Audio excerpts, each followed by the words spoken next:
Hey, what's going on YouTube? In today's video, I'm going to be giving you an example of a daily meal plan for weight training. I don't expect anybody to follow this plan to the teeth, but there are some important guidelines you should follow regardless of your goals, whether your goals are to gain weight or lose fat. The first guideline is to eat at least 1 gram of protein per pound of body weight.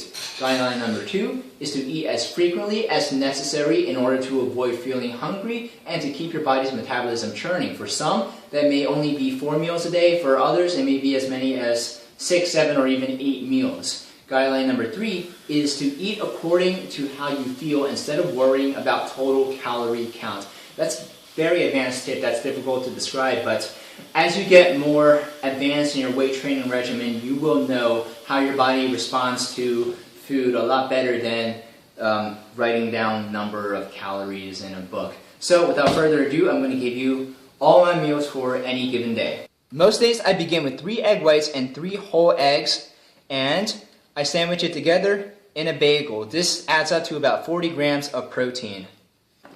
My next meal is when I first arrive in the office. I have 2 cups of milk, a cup of Greek yogurt, and I add a scoop of protein to the 2 cups of milk. And all in all, this is about 55 grams of protein. My next meal is 8 ounces of cooked chicken breast with an equivalent amount of potatoes. You are free to mix and match your carbohydrate sources with white rice, brown rice, bread, pasta, oats, anything, any of the above. Just try to make sure your total volume of carbohydrates exceeds that of protein. And how do you know how much protein to use?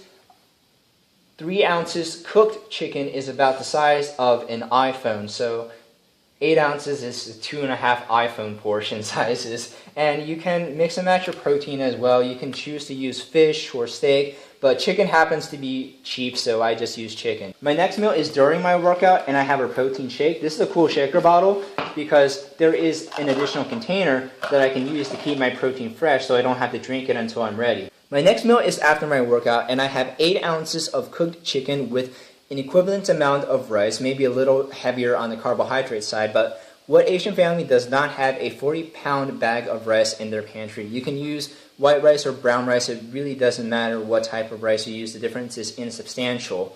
And you can mix and match your carbohydrates as well as your protein sources. For my final meal of the day, I use 2 scoops of peanut butter with lettuce as my bread.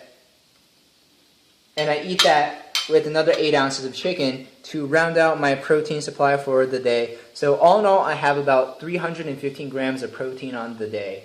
Again, you don't have to follow this to the teeth, but this is just an example to give you guys some ideas to kickstart your diet. And I don't spend that much time in the kitchen on the day-to-day. If you look through my video archives, you will find me showing you guys how I prepare my food for the week. I do prepare my food in bulk for the week, so I'll cook like, I don't know, 4 or 5 pounds of chicken a few days ahead of time, so I don't have to prepare chicken every single day. I usually do prepare my eggs every day. I also don't happen to spend a lot of money on food. I buy my food in bulk from Costco. When buying in bulk, I just freeze the portions that I don't need and cook the portions I do need over the course of several days. So I hope I provided some inspiration and some ideas for your diet. Let me know if you have any questions. My name is David, and I'll see you next video.